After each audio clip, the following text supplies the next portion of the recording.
So today I have a really interesting guest for you guys. This is Andy Prentice, and Andy is a Sync Edge member, and he recently just emailed me, let me know that he had two albums actually accepted by one of the libraries that he was recommended through Sync Edge. Now, that's awesome, and congrats to Andy for that. And I took a look at the album and listened to the music, and it sounds great. Really cool album artwork, and just a really professional image all around. And yes, Andy did create a really great looking professional website using my tutorial, and I'll actually link that below if you guys have not created your own website. His website looks awesome. I think you went above and beyond, Andy, what I think I did on my basic of the thing. You made it look a little bit better, actually. So you got a little bit of design something in you, right? You know how to do that kind of stuff. But even without doing that extra work, I think just the basic template of that tutorial can get you really far. But what's interesting about Andy and why I wanted to bring him on is because he was deep into the royalty-free side of the licensing business before he got into Sync Edge. So I really want to just have him share his story about where he was, how he was liking it, was he getting results, why he went into the royalty-free lane, and then also, of course, why did he make this switch into kind of branching out into production music libraries? Because I know a lot of you guys watching, you always have that in the back of your head of like, well, should I be going with these libraries that are kind of hard to get into and sometimes not easy to work with, as opposed to these royalty-free companies are out there. Yeah, there's not going to be a lot of back-end money sort of from placements that air over and over again, but you can get into them fairly quickly. Most of them will allow almost anybody to get into them. And maybe I'm missing out on some money there. So I really want to just talk to Andy about his experience with these two sides of the industry now that he's actually seen personally. So Andy, welcome, man. Congrats on your acceptances. Let me know a little bit about your history with sync licensing, especially with the royalty-free stuff. Yeah, so I guess my background is went straight from uni into teach at college level, which is, I don't know what you call it over there, but 16 to 18-year-olds, music tech, music performance. And then it was like 2016. I really wanted to get into composing, and my wife kind of said, well, why have you never done it? And it's the old excuse of like, I don't have the time around the job. So she kind of pushed me and said, well, why don't you take a day off a week? Take the year, have a day a week, see where it goes. So I started writing and kind of found my feet as I went along. And I started releasing stuff on Audio Jungle. I know that's like a kind of big player in the royalty-free market. So that was like, 4 years ago. Like you said, it's very accessible because you don't have to produce an album. You could just do one track at a time. The quality thread, I mean, it's not like terrible quality there, but there's tracks that I've got on there that I wouldn't dream of pitching to production libraries now, because now I've kind of worked out where the quality thresholds are. It's easier to get into that royalty free, and then it's brilliant because like you start uploading. I think I started uploading stuff at the back end of like the January 2016, and then I started making money February 2016. So like, not a lot. I think it's made like $117 the first month, but it felt great. And then I kind of just built that up because I thought, well, this is working. Got up to like over 4 years, got up to like 160 odd tracks. And then the beauty was that like I write a lot of guitar stuff. So the albums that I told you about as Southern rock stuff, I've got like a kind of hard rock album coming out in October, and a lot of acoustic stuff sold well on there. But the royalty-free stuff, it kind of allowed me to experiment with genres that I was like, can I do this? Can I not? So I've got like a couple of dub tracks on there. I've got some of that, the cinematic, like trailer stuff. And I kind of, through a process of elimination, worked out what I'm fast at, what I enjoy, and what sells well. And that's where I ended up down this kind of guitar orientated avenue, which the royalty free side let me do. The only problem is that was going well, but say maybe about a year ago, they started talking about and then eventually implementing is they've got this subscription service. So on Audio Jungle, it's called Elements. So instead of buying a track, and your tracks are selling for like $21, which I know it's divisive in the industry, but there is that marketplace for people who have small YouTube channels, small Facebook pages. They're not going to drop $100 on a track, 500, 1,000. So I get why there's a market for that lower end, But then they were released. I think you got like 80,000 tracks for $15 a month, and you could use as many tracks in as many ways as possible. And then slowly but surely, over the last 8, 9 months, it's really dried up on there. Um, you know, it was like getting up to, quite, 40 tracks you might sell in a month, 40, 50. And this last month, I think it's been like 7. And my portfolio is as big as it's been on there. So I think a lot of people are migrating from those royalty-free sites to production music. And then that's when I found your site. I mean, I followed a lot of your videos for quite a while because, the great advice. But then, yeah, sort of sync edge stuff. And I just thought, well, I need to find some libraries, but what libraries do you pitch to? So I subscribed, and they seem to like my stuff. So in a nutshell, that's the last 4 years. I'm kind of like, as I was more successful, I went down to 3 days teaching, some kind of 2 days a week writing now. But that's pretty much where I'm up to. That's awesome, man. It's a really cool story. I like that you sort of leveraged your royalty-free experience into the sync licensing market, because that's something that I actually haven't heard of anybody doing that. Usually they, just to know that you understood in terms of, yes, the beginning years, just like me, you don't have the highest quality of tracks of production of mixing and mastering because you're new to it, just like everybody is.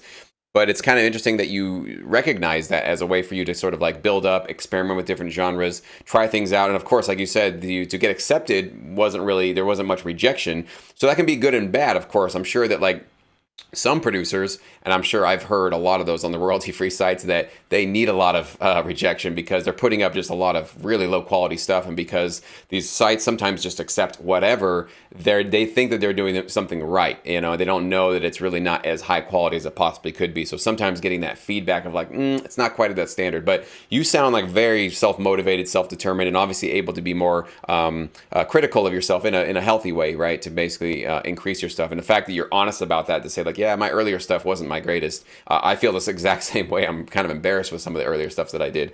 So, but it's good to just have that honesty about where you are. And then moving into sync licensing, I definitely covered that on my YouTube channel. I remember Pond 5 had a big situation going on. I don't remember all the details of it, but yeah, it was this big blow up, and the composers and the submitters to their site were really mad about that. And it is what it is. They run the company, and they have an obligation to try to keep themselves in business, and they just had to shift this way.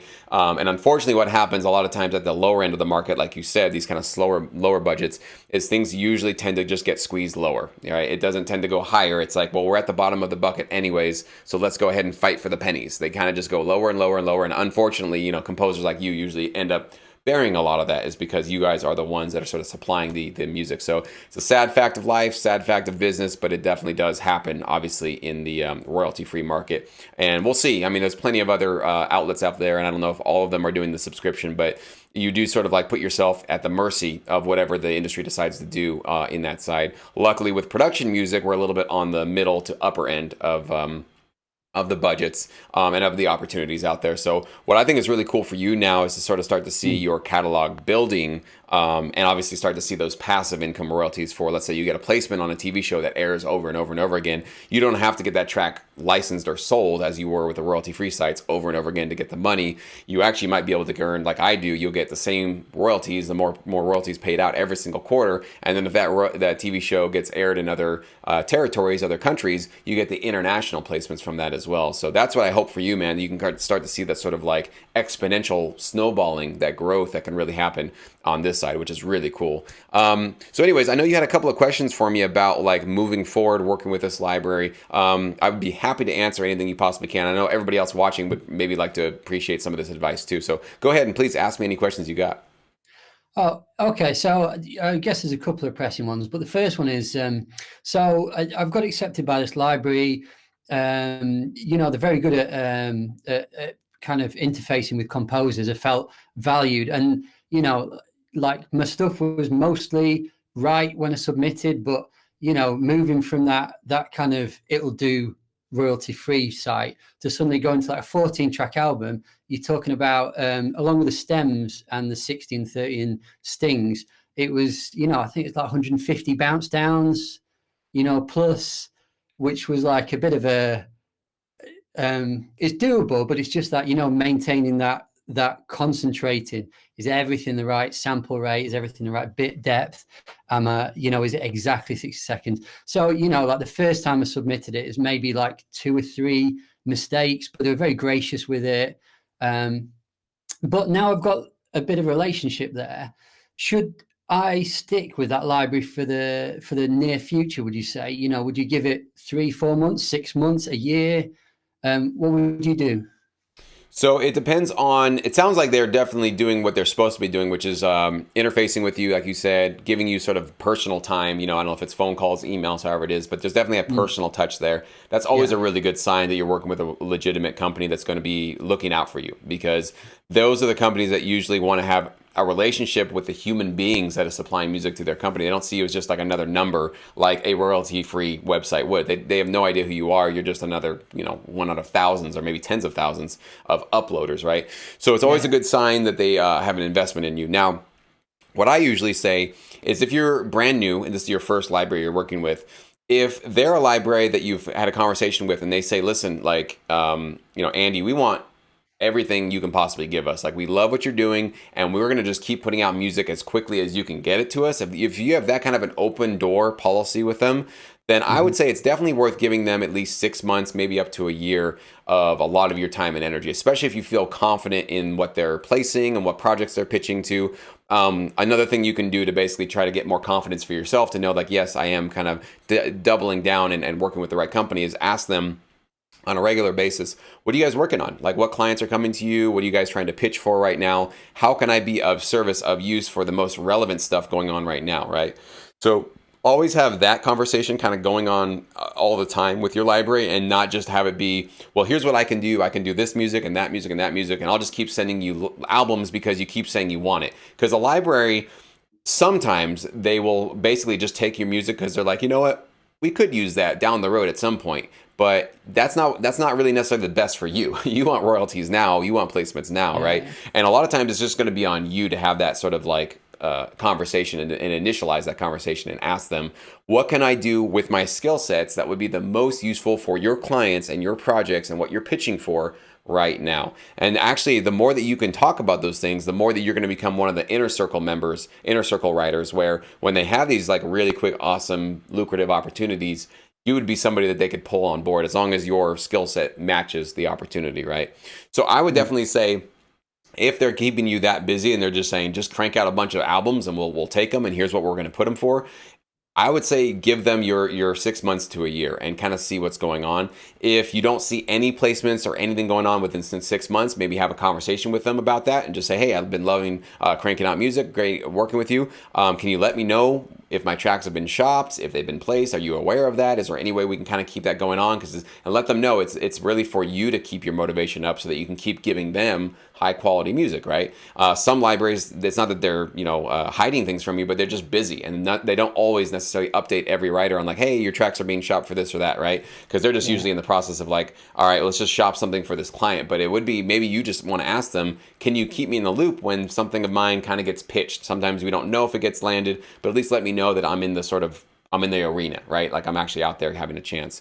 So if you have that situation, give them that time. If it's not that situation where you have them going like, well, right now we just need this one album, and then after that, we'll let you know when we need more. If they're kind of keeping you on the sidelines a little bit because they just don't need it right now, or they don't want to deal with a new album at this particular time, then yes, definitely start reaching out and get that secondary library so that you're always working. That's basically what you want to look for. If one library is keeping you busy and you feel good about it and they're giving you updates, there's no reason to have to just jump to a second one just because in the beginning. I would say after maybe 6 months to a year, that would be a time to basically start to kind of put your foot into another door, because you do want to obviously at one point A B compare your way between two different libraries.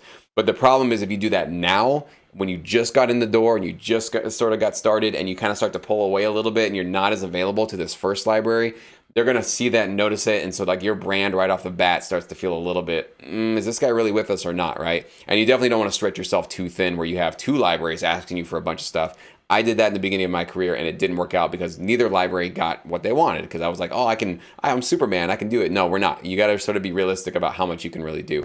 So at the end, it comes down to communication and how you feel about the people that you're working with. If you got a good feeling and you're getting clear, ongoing, quick communication with them, there's no reason why you have to immediately rush out to a second library.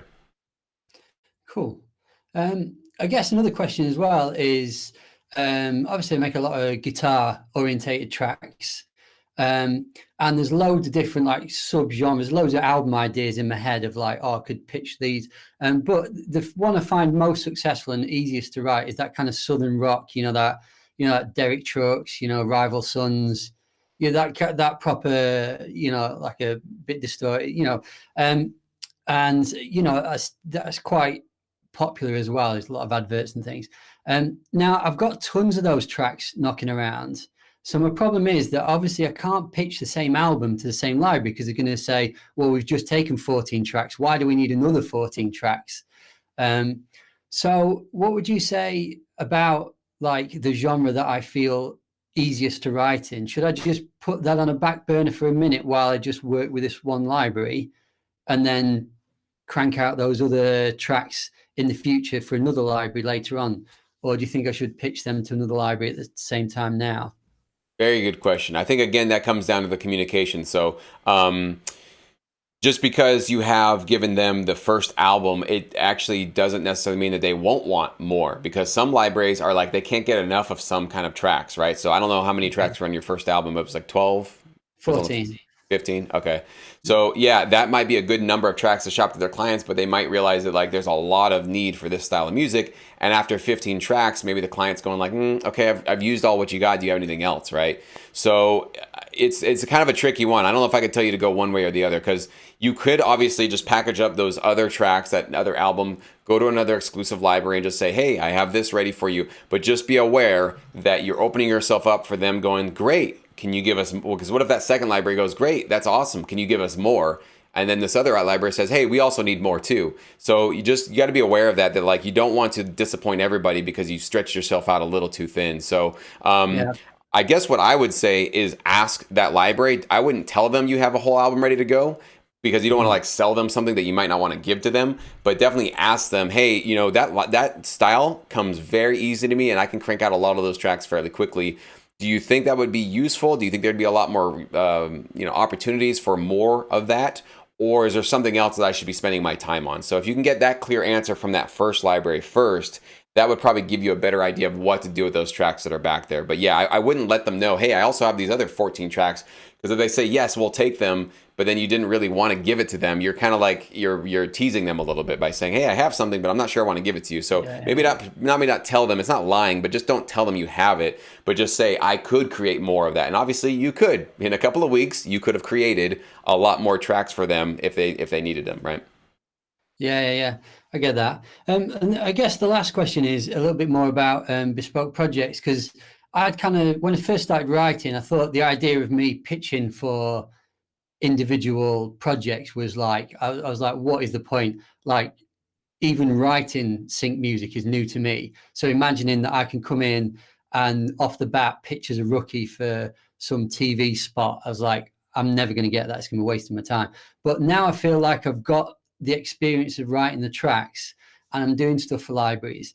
Do you think that somebody who's got like a couple of albums in there, and I've got a few more that are kind of half finished that I'm going to pitch them, would you concentrate on making the albums right now and getting that relationship up and going, or would you think that with the experience I've got now, maybe starting to look at pitching for bespoke projects, or would you be worried that that might again be drawing me off in a different direction and I wouldn't be giving my all to writing this, for this library? Another really good question. It's really coming down to choices. There's just no right answer to it, but you just need to be aware of what the choices are on both sides of those. So, but the first thing I got to correct you on, Andy, is you said something that I think I want to challenge you on that, because you said in the beginning, maybe you don't feel that way now, but in the beginning you said, like, I don't know, maybe I shouldn't even submit to these things. I'm kind of a rookie and maybe I'll never succeed at that. That actually makes a big difference on your success in the future, is how we think about ourselves and how we think about our abilities in here. So I do want to make sure that everybody's watching too, that if we do have these kind of, and that's why we're going to be talking about that in our new sync psychology videos that we're going to be releasing here soon, is because the way that we think about ourselves, the way we think about our future success, it actually makes a huge difference on how we're actually going to do. So, but anyways, that's a little bit of psychology stuff. We won't dive too far into that. But Yeah. when you talk about whether or not you're going to actually go into sort of the custom one-off opportunities pitching for things as opposed to building up your catalog or your album, you could do both. You could do either. You could focus on either one. Just know that there's pros and cons to both. So if you focus on your catalog and just putting out the albums, probably not a lot of money up front. And I mean, like literally almost no money up front for quite a while until those royalties start to kick in, until those placements start to happen, right? But Mhm. the pro to that is that that's passive income that can air over and over and over again. And you're building up your catalog. So you just have a large number. You're putting the odds in your favor that you're going to have some of your tracks get out there and start to earn royalties for you that can last decades and decades into the future, right? So that's the pros and cons there. But if you go for the custom opportunity, yes, you possibly could get a nice sync fee, a pretty big hefty fee. There could also be royalties associated with it as well. So you could get paid a little bit quicker and have the royalties. But it's one track and you're probably submitting against 100 different submissions or whatever it is going to be for that. It could even be more than that, right? Sometimes we don't even know. So you just have to be aware that expect that most of the time you probably won't get it. Some of the times you will, but most of the time you won't. And it's not because you're a bad composer or you're not prepared or you're not professional. It's just the numbers game that, and this is my career, okay? 12 years into this business, most custom jobs I submitted to, I did not get. I landed a few of them and they worked out great and they got me some money in my bank account. But I never saw those as my primary bread and butter that I should be spending too much time on just because of the numbers. The odds are just not in your favor that you're going to get enough of them to be consistently making your full-time income with them because it's just a numbers game. But you play the numbers game better over here when you stack up a lot of tracks into a submission or into a catalog that clients can come and access to for this year, next year, the year after that, right? So you're kind of like increasing your odds by having just the numbers on your side, right? So you could do both though, and I've definitely done both in my career. And my personal strategy with it has been definitely focus 80 to 90% on my catalog. That's really just been my focus. When the custom opportunities come and I feel like, I've got a shot at it and I think that my music can do well, I go for it, expecting Mhm. that, I probably won't make it, but it's exciting, it's fun. Let's see. Hey, maybe I will. Sometimes I do, right? So I keep my expectations in a healthy place. And if I don't get it, which happens quite a bit, I just know that that track now needs to find a home, right? It's not a waste of time. That's not going to be a track that just sits on a hard drive. I want to find a place either with my libraries or figure out somewhere to find a home and create maybe a full album of tracks just like that. I never want that music to just be a waste and just sitting on my hard drive. That will kill you because you'll start to feel this like, look at all this music that I've made over the last year and none of it's been placed and it's just collecting dust, right? So maybe for Yeah. you it could be royalty free. You could go into the royalty free market or maybe you're kind of done with that, but it could be something where you talk to your library and say, hey, my track didn't make it for this. Are you interested in this? Maybe we could work on that. And the smart libraries are doing that. The ones that actually would give you these custom opportunities, they know that if they don't get the gig, they go, hey, you know what? We just got 10 tracks that were submissions and we didn't get it. But those 10 tracks are licensable. Let's put out an album. And they'll ask you, hey, can we put this in our catalog? And now we can shop it to our clients. At least that's what a smart library is doing. If your library is not doing that, I would suggest it to them and just say, you guys think about doing this? Because if we don't get it, we shouldn't let all that music just go to waste. And I think they probably already figured that out. It'd be very surprising if they didn't. But if they're not doing that and they're just going, hey, thanks, but no, we didn't get it. So, oh, well, thank you for doing it. Run the idea by them to say, hey, maybe with all those submissions that we didn't get accepted, we could put it into our catalog. So anyways, does that answer that? Yeah, yeah, no, it's good. I think I maybe got one last question that just the ones I was thinking about. It's a bit more housekeeping, I guess. So in terms of getting myself, because I guess from the royalty-free side of things, there's a lot of stuff you just don't have to worry about. I think the only thing I had to worry about was just filing a tax form so I didn't get my income taxed in America. But in terms of making a step up to production music, obviously I'm registered with PRS in the UK, so it's like collecting royalties. I've got myself my own website in terms of pitching to clients because it obviously looks a lot more professional. Now, in terms of other little bits and pieces, I think this is where coming into it by yourself, because you know you're not joining a company, nobody's going to take you by the hand. So it's things like a lot of people said about getting a tune set account, following where your tracks are going. Have you got any, like, is there a little tick list that you would recommend for composers where I'm at, where it's like, have you got that little thing sorted or have you got that little thing sorted? You know what I You know mean? what? That's a great question, and I think that's inspired me for a new YouTube video with probably a checklist that I should put together. Because you're right, I haven't put together like a very concrete do this, do this, do this, do this all the way down. You've already mentioned pretty much the big stuff though, so I can tell you that. Like, yeah, being a member of a PRO, huge if you want royalties, right? Tune set is optional; it's not something you have to do, but obviously, if you want to upload the tracks that you've submitted to a library to kind of keep yourself motivated, that's more of what it is. You can't use those reports to go challenge the PROs if you don't get royalties. They're not going to accept those things. The only thing that the PROs will accept as evidence that you got placements is a cue sheet from the client, okay? But it is one of those things that's nice to have a TuneSat account where, you know, every couple of weeks you log in, like, hey, I just got a placement. Like I just had one member a couple of weeks ago, he found out he had over 100 placements on the NBA. So he wouldn't have known that though, because the library doesn't necessarily always get the notifications when their clients are placing their music. So it's just more of a motivational tool for you to do. But yeah, you've pretty much got it nailed down. I mean, you have your tracks, you're with a PRO, making sure your tracks are registered with the PRO that you sent to your library. That's obviously a step there, right? Because if your tracks, you're with a PRO, your tracks are with the library, but they're not getting registered, or they're not getting registered to you as the writer, well, then you're not getting your royalties, right? So just kind of double crossing or double checking that kind of stuff. But I can definitely put together something like that for an upcoming YouTube video. I definitely will do that. I'm trying to think of any other key things. Yeah, definitely. It's still the same thing with your taxes. You know, you are gonna have to file and let your tax authorities know, you know, what you made and all that good stuff. Yeah, yeah, Uh, yeah. I do that. Yeah. yeah. So, but I don't know, man. You've pretty much got it all down. You know, having your website, having your PRO. That's pretty much it. You know, the publishing side of things. Most libraries are going to be taking the publisher share, so that's why I say in the beginning of this industry, you don't really need to worry about having a publishing company. What for? I mean, if you're not going to be earning any publishing royalties, what do you need a publishing company for? Down the road, if you start developing direct relationships where you can start to retain some of your publishing royalties for one reason or another, that might be something, a bridge you want to cross. I do have a tutorial in Sync Academy where we actually do cover that, how to set up your publishing company. It's fairly straightforward, simple stuff. But that's actually not something you're going to really worry about probably for a few years down the road. So it's not something that I say that, you know, kind of newbies or beginners really need to worry about. So, but I definitely will do that, man. So thanks for the idea, the suggestion. It's really, really good. And I think definitely like a checklist. I think that actually would be really cool to have a visual checklist that everybody could do. Because yeah, it's a lot of moving parts, and you're right. I think that would make it a lot clearer for everybody. So I'll Yeah. definitely work on that, man. Yeah, I think the pressing questions, I think that kind of covers it really. You know, yeah.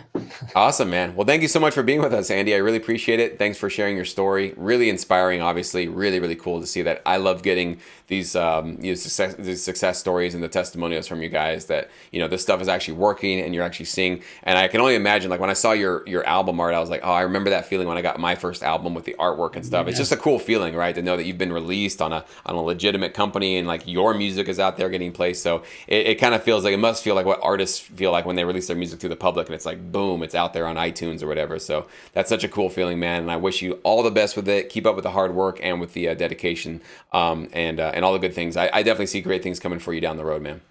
Cool. Thanks.